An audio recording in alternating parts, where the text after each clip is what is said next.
Baby is the new DreamWorks animation brought to us by the guy who did Megamind and all 3 Madagascar movies, so kind of a mixed bag there. And what this movie's about is this young boy named Tim who lives with his 2 parents who he loves. He thinks they're the perfect family, nothing can get in their way, they're so perfect, and then all of a sudden, and bear with me folks, a taxi cab pulls up, and there's a baby in fancy shoes, fancy clothes, fancy tie, with a briefcase and a fancy watch, and the parents act like, oh, it's your new baby brother who arrived by a taxi cab, and it turns out this baby acts weird, and then it turns out, oh my god, this baby can talk, and he sounds like Alec Baldwin, and he's on a mission for Baby Co., which is in the clouds, to take love back from the people who are loving dogs, brought to us by Dog Co.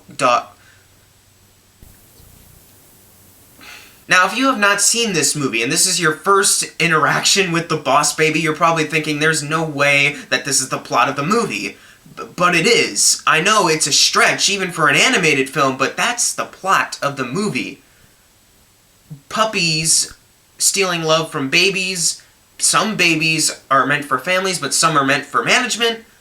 And they dress up in suits and ties, and they can live forever as babies. Oh my god. My first interaction with this movie was back last summer, because I saw like a picture from Comic-Con, I think, or some panel, and they had the poster up, and they had like the director and cast and all that, and I was just thinking, this is a DreamWorks movie? Okay, it looks like a baby wearing a suit. I don't know what this movie's about, but okay. And then when that first trailer came out in October, it looked like DreamWorks had hit a whole new low. It looked like this movie could possibly be the worst movie that they've done, with Shark Tale and B-Movie, which in my opinion are the 2 worst ones. And after finally watching this movie, after 2 months of just not wanting to watch it, holding off on it, finally I was like, alright, I got to watch it, because I tried to see everything.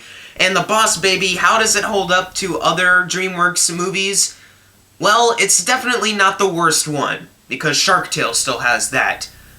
But it's definitely worse than B-Movie, so it's like the second worst one that DreamWorks has done. This movie is obnoxious. That's the best way to describe this. It is obnoxious. And I want to make a really quick comparison to another animated movie that recently came out that are kind of similar, that being Smurfs: The Lost Village. Now that movie is more meant for kids. Adults can go watch it and they won't want to kill themselves, but for the kids, that's who is going to love it the most. It's not necessarily challenging, but it's not a movie that adults will watch and go, wow, this has changed me in some way, like any Pixar movie or the Lego movie or, hey, How to Train Your Dragon. The Boss Baby is very similar to the Smurfs as far as gearing more toward the kid audience. This is definitely more kid-friendly. Kids will probably love this thing. But here's where this differs from the Smurfs: The Lost Village. Any adult who wants to watch this movie will literally want to kill themselves, because it is so obnoxious. It is literally mind-numbingly dumb. At least with Smurfs: The Lost Village, they live in their kind of own nonsensical village that has mystical things going on, and at least the humor in Smurfs: The Lost Village wasn't obnoxious or annoying. This movie, however, fails to be better than a frickin' Smurfs movie made by Sony.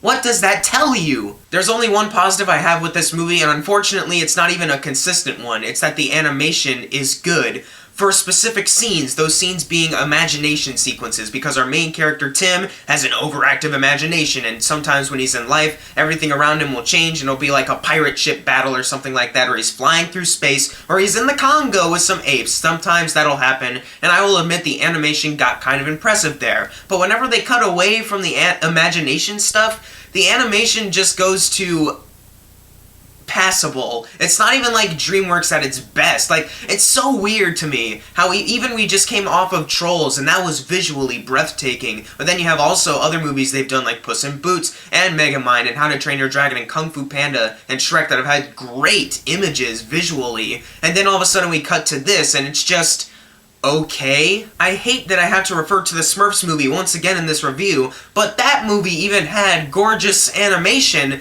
and then there's this where it's just okay. But really, my main frustration with this movie comes from the main character of the boss baby, played by Alec Baldwin, because he is so annoying in this movie. And I get it, DreamWorks thought that it was a good idea to have this like fast-talking character who's saying a lot of funny lines everywhere, and because they sound so professional coming out of a baby's mouth, kids will probably laugh at it because, babies don't do that, that's funny, he's talking fast. But every time this baby opened his mouth and I heard Alec Baldwin's voice coming out of it saying something horrible, I honestly just felt bad for him, but I also hated him at the same time for actually doing it. And there's even one interview where he's kind of just joking like, hey, this is my Citizen Kane. I was just like, that's not funny. Like, why would you do this in the first place if you're not even gonna take this seriously, dude? Seriously, like, every joke that comes out of his mouth is just so annoying. And then you have Tim, who's just okay, but he really is such a cliched character. And that's another problem I have with this movie, is that the overall plot,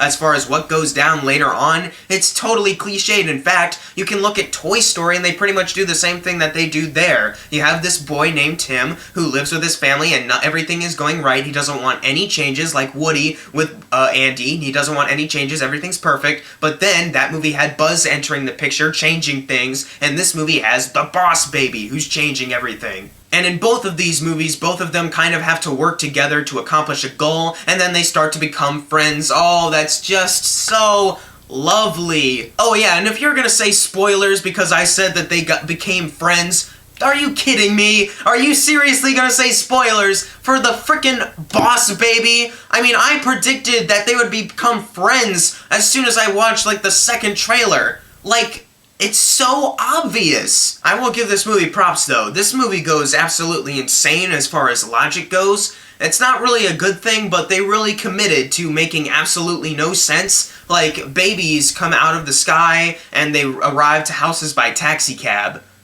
Because that makes sense. They even make a joke about, where did you think babies come from? And then for some reason the 7.5-year-old boy whispers in his ear because he knows, and the baby's like, oh, what? That's gross. First of all, that's actually what happens though, and that is more logical than what you're showing here, so screw you, movie. And second of all, how does a 7.5-year-old kid already know the birds and the bees? That's impossible. You would not tell your kid at 7.5 about the... You have to wait at least, like, I don't know, 5, 6 something years? Like, when he's like a teenager, when he's in middle school, before telling him, like, hey, this is how it happens, man. But folks, not only do babies get created from the sky and placed down here by taxicab, but apparently a lot of the parents in this movie work at this corporation where they literally make puppies. They design puppies. The main plot of this movie is that the bad guy, played by Steve Buscemi, who I feel bad for Steve Buscemi because he was in Monsters, Inc., which is a much better animated film for him to do, but then he does this bullcrap. Even Monster House, which he was in, much better animated movie, then he does this bullcrap that's really a animated low for Steve Buscemi. But back to my main point, they're designing puppies and the main goal is to create this forever puppy that'll live forever and it's eternally cute and all it needs is like this secret baby formula of milk that'll keep it young. That's how all boss babies stay young. And they announce it at a conference in Vegas and the audience acts like this is so normal. Like the Steve Buscemi comes up and he's like, here at Puppy Co, we've finally designed the best puppy design we've ever come up with. And the audience goes, yeah. It's like, in this world, are you seriously trying to tell me that puppies are created from a lab and everyone's just okay with that?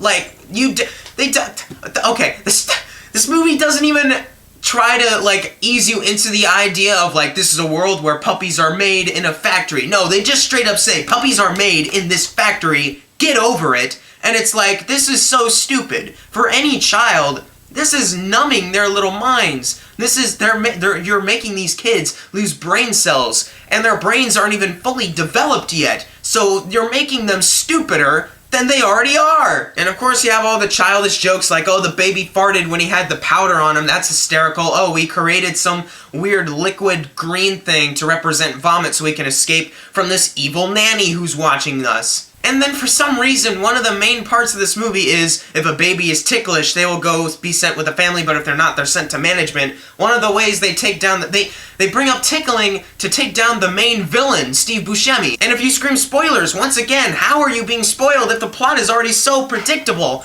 Plus, it's been out for 2 months, and if you wanted to see it, you could have. It's making a lot of money. Shh. Calm down, calm down, calm down. And also, they bring back the imagination stuff. Like, for the end battle with Steve Buscemi 2, like, they have to teach the boss baby. You gotta have an imagination, bro. And then it turns into a pirate area, and they go, "Arg, you're going down, matey." And Steve Buscemi's like, "I'm gonna win." And then Alec Baldwin goes up, "Everyone's got a tickle spot." And, you know, Steve Buscemi laughs, and he falls down. And that's the end of him. He turns into a giant baby. Because that's who he always was. This movie makes no sense. And it's supposed to not make sense, I think, but they're playing it off like it makes... Alright, okay.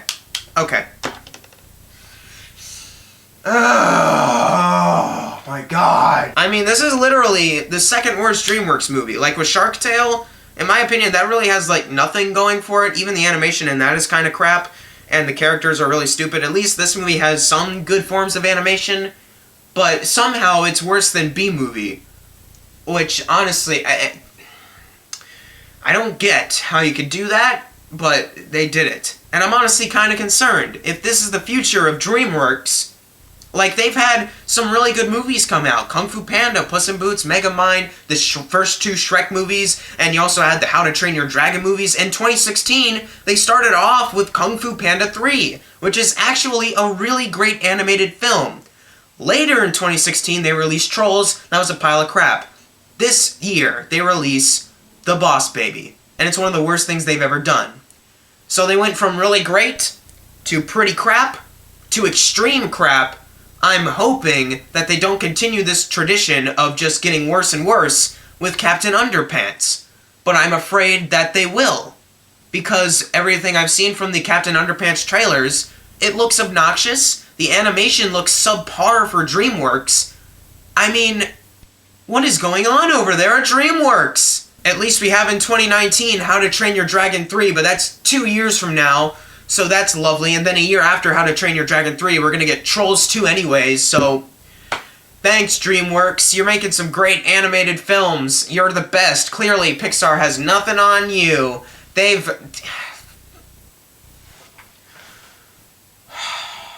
honestly, this isn't even one of the worst movies I've ever seen. It's definitely one of the worst animated movies I've ever seen, but it's not one of the worst I've ever seen. It's definitely one of the worst of this year, not the worst of all time. I think it's been a while, hasn't it? It's been a while since I've seen a really bad movie. I think that's what's happening here. This movie just drove me over the edge a little bit. But it's been a while. I'm trying to get back into the swing of things, so maybe that's why I'm having such a huge reaction to this movie. But still, The Boss Baby gets a D-.